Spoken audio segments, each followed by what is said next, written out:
Plano raw ng transport group na pisto na magkaroon ng nationwide strike bago po matapos ang buwan dahil sa epekto ng gulo sa Middle East sa presyo ng produktong petrolyo.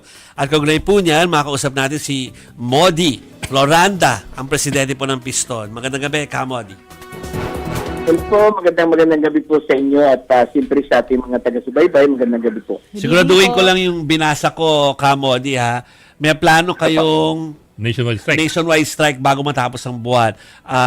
Tutuloy ba ito? Makatulong ba ito sa general riding public? Dahil medyo maraming sasakay ngayon dahil hindi nila gagamitin ang mga sasakyan nila dahil sa sobrang mahal ng fuel.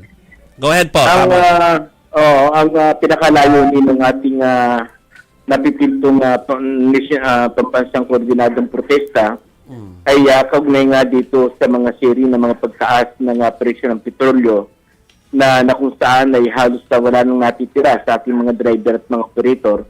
Dahil nga sa halos pagtingin natin, so ngayon pa lamang sa loob pa lamang ng January, ay halos panlabing isa na na pagtaas yung bukas, na bukas na mas malaki yung kanilang itataas. At siya ngayon ay halos sa kada araw po na 30 liters per day yung aming na gagamit ay halos nasa 400 pesos na yung nawawalang kita sa ating mga driver at mga operator.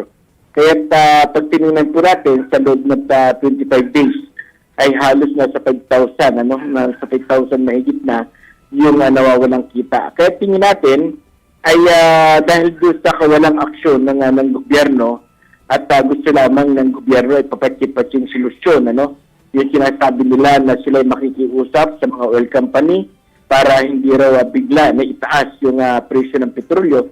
Pero ang tingin po natin dito ay ano man yung magiging pamamaraan ng pagtataas, ang ibig sabihin yan ay malaki pa rin yung tataas sa presyo po ng petrolyo.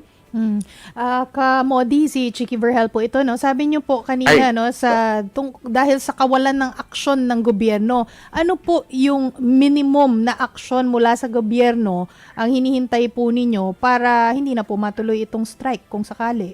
Ang sa atin ay ang isang mahalaga na kailangang gawin ng gobyerno ay maglabas ng isang executive order para isuspindi yung usapin ng mataas ng buwis sa produktong petrolyo. Dahil kung titingnan po natin sa ngayon, yung excise tax pa lang ay 6 pesos per liter po yan at sa iba tayo halos umaabot po ng 9 pesos per liter. Kaya mayroong 15 pesos ang nakapatong sa bawat litro na kinakarga ng mga public transport, pribadong sasakyan, ay ganito kalaki yung binabayad po natin dahil nga dito sa epekto nung pananatili ng excise tax. At siyempre, yung usapin po nung panawagan natin na pagbasura, lehitimong pagbasura dito sa usapin ng Old Regulation Law kasi napatunayan naman po natin sa loob ng 28 years ng pamamayagpag ng batas na ito ay hindi naman talaga nakatulong sa hanin ng mga driver at operator, hindi sa lahat, sa ating mga mamamayan sapagkat yung pagtaas ng presyo dito sa atin ay nakabatay lang sa anong gusto ng oil company na mismong sinasabi ng Department of Energy na tayo ay may supply na 50 days or 60 days na supply. Pero kung titingnan po natin, ay ito pa lamang na pagpasok nga po ng January ay wala nang ginawa kundi linggo-linggo ay tumataas nga po yung presyo ng petrolyo. So Kamodi si Edto, ano pong inyong panukala ibalik yung Oil Price Stabilization Fund? Dapat yung 'di ba dati meron tayong mga bago magtaas ng presyo ay nagkakaroon yan ng mga public hearing. Pinatatawag yung transport, pinatatawag yung mga ordinaryong mamamayan at doon nagdidesisyon. Sa ngayon, sa ilalim ng Old Regulation Law ay nawala na po yan dahil lang nagdi-decide nga na lang nung paggalaw ay yung mga oil company. Sila na lamang yung nagtatakda. At ang lumalabas nga po rito ay yung ating Department of Energy, parang spokesperson na lang ng mga dambuhalang malalaking kumpanya ng Shell, Caltex at Petron na parang nangyayari sa kanila, parang taga-announce na lang kung magkano ibababa at magkano itataas. Parang yun na lang yung nagiging papel ng Department of Energy. Opo, pero ang sabi din po kasi nila, for example, hindi madadala sa EO yung pag-suspend ng excise taxes dahil yun nga, yung dating provision kung saan pwedeng suspindihin ng palasyo yung excise tax, nasa train law, nag-expire na po yung transitory provision na yun ng 2020 pa at kailangan ng panibagong batas para ito'y bigyang buhay muli yung yung otoridad na mag-suspend ng excise taxes pag pumalo ng $80 yung kada bariles. At the same time po, yung oil deregulation law will have to be repealed po by Congress as well. It will not be by executive decision, sir. So, paano pong paano kala ninyo? Ang Kongreso ba dapat ang umaksyon?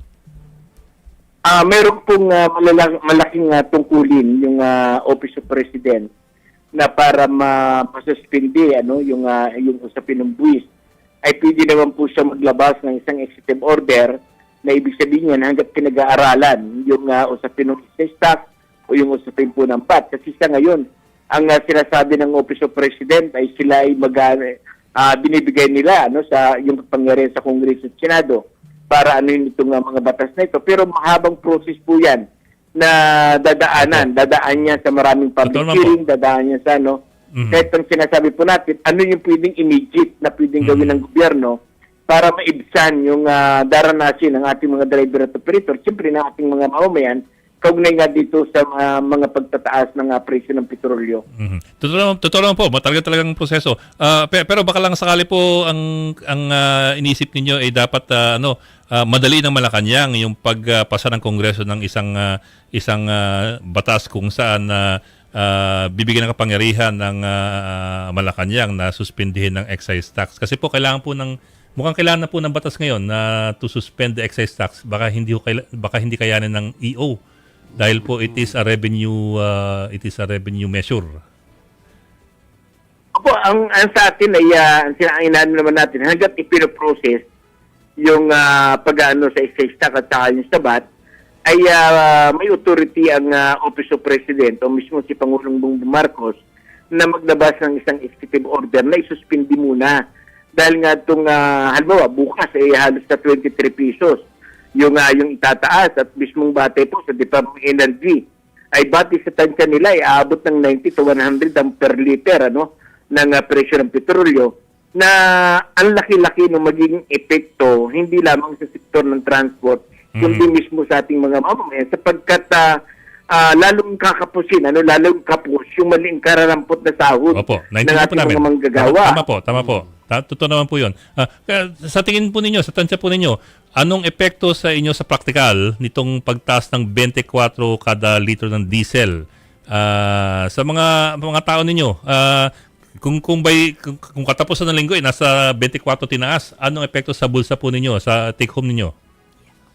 Malaki, Sir Ed, sapagkat kung sa dati nakapag-uwi pa yung ating mga driver na sa panahon ng 12 to 18 hours na pamamasada ay nakakapag-uwi pa sila ng 500 pesos hanggang 600 pesos.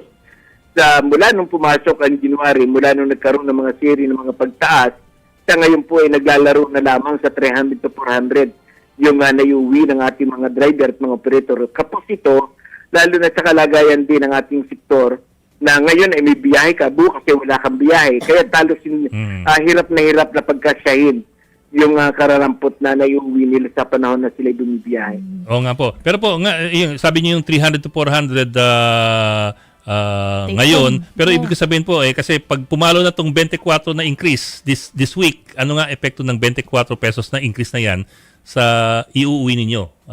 Kung ngayon sa ngayon 300 to 400 na uwi ninyo, magiging magkano po yan pag pumalo yung 24? Lalo pong liliit, Sir Ed, yung may uwi ng ating mga driver. Dahil kung halimbawa, kung kami po ay nag-focus ng 30 liters per day, ay halos mahigit na 300 pesos din yung mawawala na nakita, na dapat ay naiuwi ng mga driver. So meron po ba kayong naisip na mga solusyon o basta na lang baka may posibilidad na hihinto na lang o magbabawas ng biyahe? Ano po ang next step po ninyo in preparation? Sa ngayon ay galing po tayo sa isang malaking meeting at ang sinasabi mismo ng mga driver at mga operator, kapag umabot ng 90 pesos per liter yung per liter nga, ay baka yung dating 12 to 18 hours na pamamasada nila, baka hindi na nila kayanin. baka kaya na lang nila dyan, mga 2 o 3 ikot na lamang yung kanilang kakayanin sapagkat yung ubod ng mahal nga po ng presyo ng diesel. Okay. Teka, Kamodi, kailan po ang tinatansya ninyong welga? Ang tansya po natin, Sir Ed, ay bago matapos itong Marso, ay ilulunsad po natin ang pambansang koordinadong protesta at welga laban nga dito sa US aggression, na kung saan ay dito talaga nag-uugat yung dinaranas natin ngayon, at siyempre laban dito sa patuloy na pagtaas ng presyo ng petrolyo. Bago po matapos ang Marso ay ilulunsad po natin. Okay. Thank you, Kamodi. Thank you Maraming po. Salamat po. Salamat Kamodi po Poranda. sa inyo.